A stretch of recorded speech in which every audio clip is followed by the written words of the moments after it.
주님께서 여러분과 함께 루카가 전한 거룩한 복음입니다.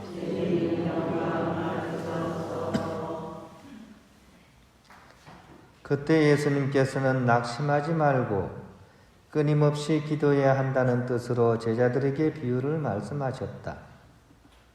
어떤 고을에 하느님도 두려워하지 않고 사람도 대수롭지 않게 여기는 한 재판관이 있었다.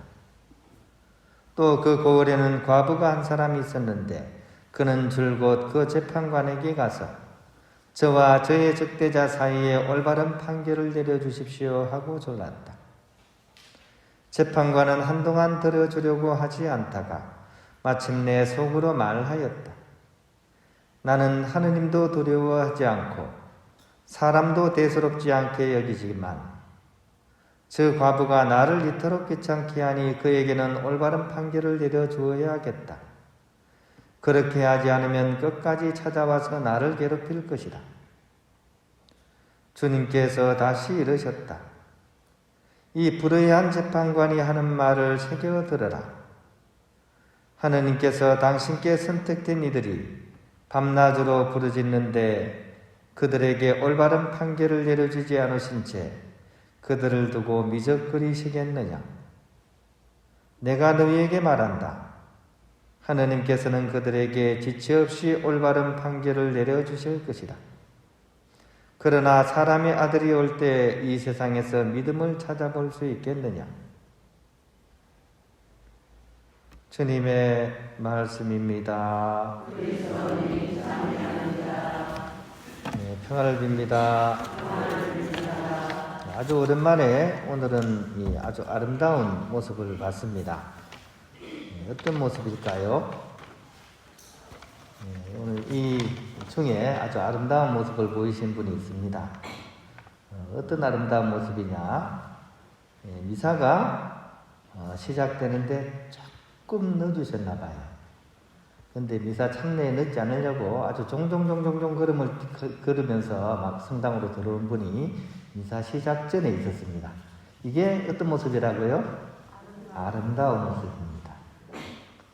왜냐하면 우리 대부분은 미사 좀 늦는 것에 대해서 어때요? 좀 늦어도 돼. 그런 거리거든요. 대부분이 지금 그죠? 옛날 분하고 좀 다릅니다. 요즘 사람들은 좀 늦으면 늦으면 어때? 그래가지고 양반인가 봐요. 양반 걸음으로 천천히 오는데 오늘 한 분은 미사에 혹시 늦을까 싶어가지고 막 종종 걸음을 막 이렇게 누가 검사하지도 않는데 그 마음이 참 이렇게 저는 좋게 느껴졌어요. 누군지는 아마 제가 말씀을 안 드리겠지만 또 누가 또 제가 봤는지도 모르겠지만 저는 오늘 그걸 봤습니다. 이런 마음이 하나님을 기쁘게 하는 마음이시지 않을까. 그냥 이렇게 어때 이런 마음이 아니라 그래도 이 미세차간을 소중하게 생각하고 그래도 늦지 않으려고 하는 그런 마음, 정성을 이렇게 가지고서 미사에 참여하려는 그 마음이 참 이렇게 아름다운 것 같습니다. 자, 오늘 우리 요사팟 주교 순교자 주기를 이렇게 기념하고 있습니다. 이분은 폴란드 블로디미르에서 이제 1580년대에 이제 출생을 하셨고요. 이렇게 귀족 가문이었던 것 같아요. 집안이 아주 그래서 이제 아버지는 이제 상업에 종사를 하셨던 것 같아요. 그런데 이 아버지가 아주 훌륭한 분이셨던 것 같아요. 자녀들한테 어릴 때부터 아주 신앙교육을 아주 충실하게 이렇게 시켰던 것 같습니다. 그러니까 이제 이 아버지의 그런 충실한 그런 신앙교육을 받고 이 요사팟 이 성인은 이제 어린 시절을 보내게 되죠. 학교 생활도 아주 충실히 하신 것 같고 이제 좀 성장해서는 이제 집안의 가업, 아버지께서 하시는 그 장사를 이제 이어받기 위해서 이제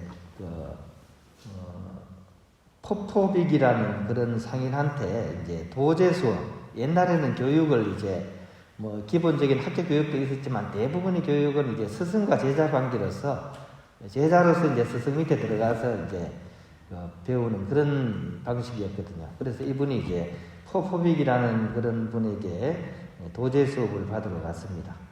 여기서 이제 열심히 이제 상업에 대해서 배우시던 와중에 거기서 루터스키라는 아주 훌륭한 분을 만납니다. 이분이 이제 종교 지도자였습니다. 아직 수도자나 이런 분은 아니었죠. 그럼에도 불구하고 이 종교에 대해서 아주 이렇게 탁월한 그런 지식도 가지고 있었고 또 훌륭한 삶을 가지고 있었고 해서 많은 사람들이 이제 좋은 분으로 이렇게 여기고 배우려고 했는데 이분하고 이제 만나게 되면서 이분의 영향으로 마음이 싹 바뀝니다. 어떻게 바뀌냐 하면 이 세상을 향해서 나아가고자 하던 그런 욕망, 돈도 많이 벌고 또 출세도 하고 우리 누구나 우리 모든 사람들이 가지고 있는 그런 어떻게 보면 꿈이겠죠, 그죠? 이런 꿈을 이제 가지셨던 분이 이제 이것이 아니라 이제 더 영적이고 내적인 가치, 즉 우리로 치면 하느님을 찾고 하느님을 섬기는 그 삶에 더 큰 매력을 느끼게 됩니다. 그래가지고 이제 이때 이제 마음을 좀 바꿔가지고 이분이 이제 그 당시에 상점도 하나 이렇게 운영을 하셨던 것 같아요.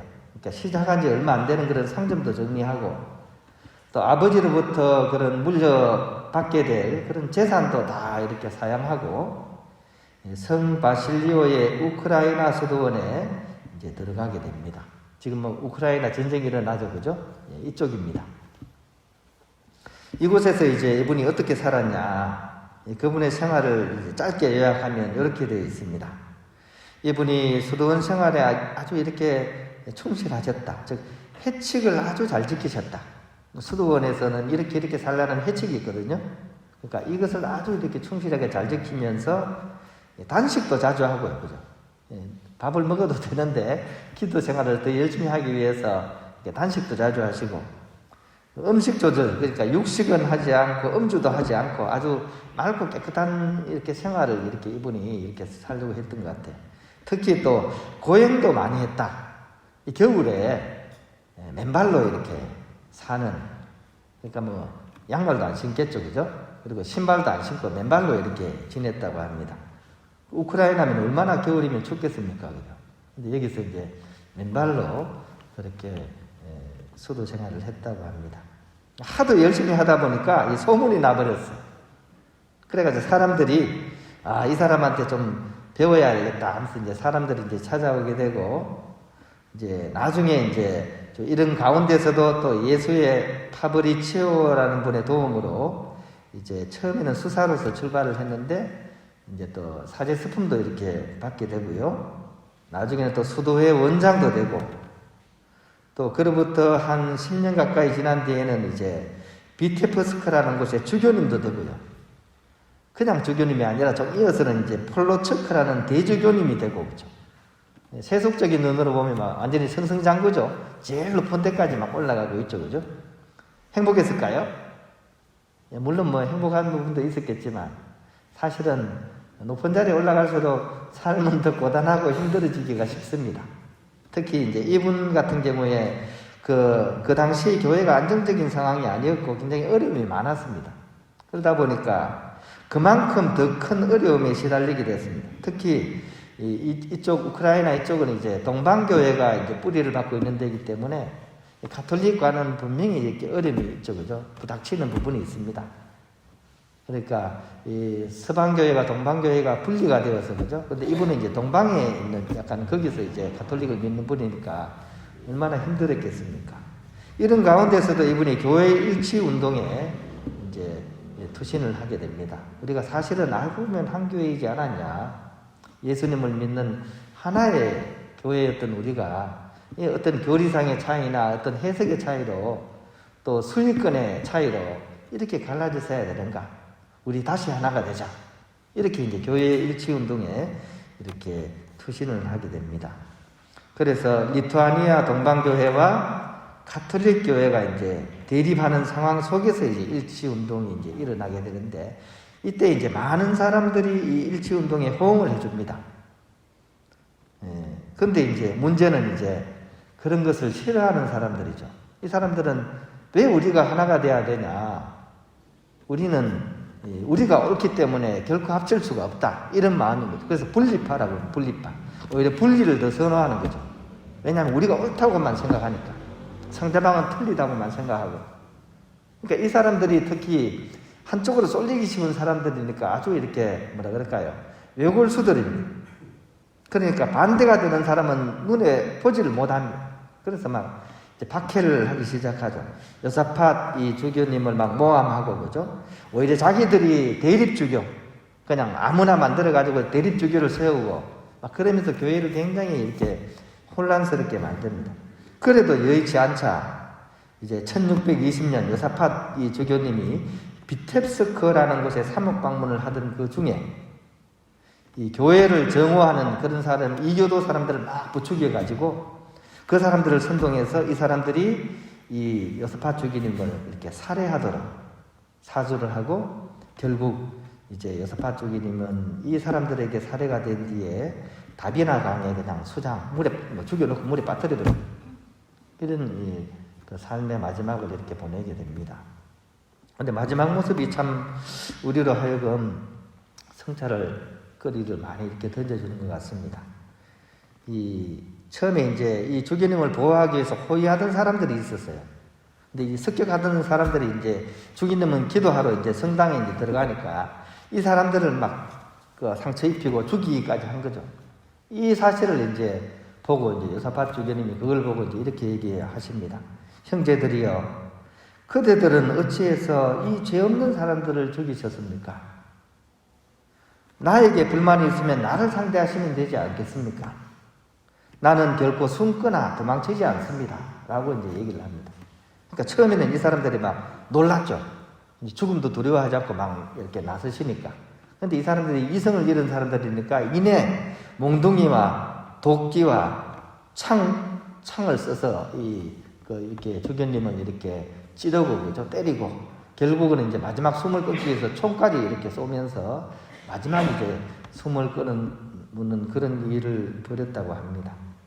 근데 숨이 끊어지는 이 순간에도 이 주교님은 자신에게 그 상처를 입히는 그 사람들을 위해서 그들의 죄사함을 청하는 그런 기도를 바치면서 이렇게 마지막 죽음을 맞이하셨다고 이렇게 전해져 오고 있습니다.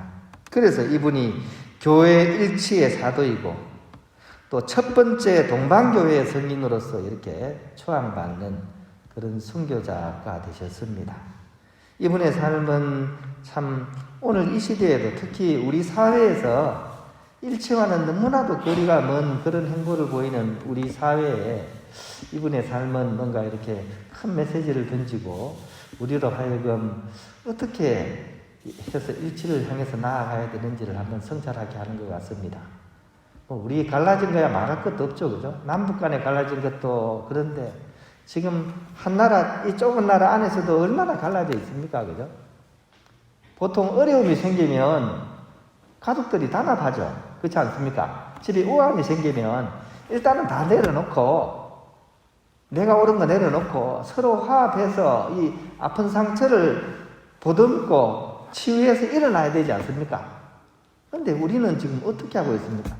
이 큰 참사를 맞고서도 서로 갈라져서 싸우고 물어뜯고, 그죠? 오히려 이것을 이용해서 서로 공격하고, 그죠? 또 이 사건의 책임자들은 결코 반성하지 않습니다. 그래서 뭐 어쩌라고 이런 태도로 지금 나가고 있죠. 이 참 갈라질 대로 갈라져서 도저히 희망이 없는, 앞날이 안 보이는 그런 상황을 우리가 이렇게 살아가고 있는데, 그런 와중에서 우리가 어떻게 해야 될지를 이 성인의 삶이 보여주는 것 같습니다. 어느 한쪽에 편성을 해서 서로 미워하고 물고 뜯고 하는, 거기에 가담하는 것이 아니라 오히려 이 상대방을 향해서, 그죠? 마지막 순간까지 그의 잘못을 대신 속죄하면서 기도해주는 그 모습, 이런 모습이 결국 우리로 하여금 일치로 나아가게 하는 그런 가장 근본적인 동력이지 않을까. 물론 어렵습니다. 자기한테 나쁜 말 하고, 그죠? 해를 끼치는 사람을 우리가 어떻게 쉽게 용서를 하겠습니까? 하지만 그래도 우리 마음의 지향만큼은 그 사람의 단죄나 그 사람에 대한 보복이 아니라 그 사람이 몰라서 그러는 거니까 그를 위해서 기도해 주려는 이 순교자의 마음, 이런 마음만이 결국 서로 갈라지고 또 척을 지은 우리 사회가 하나를 향해서 나아갈 수 있는 마지막 희망의 등불이지 않을까. 오늘 요스팟 주기님의 이 삶은 우리로 하여금 많은 것을 이렇게 성찰하도록 하시는 것 같습니다.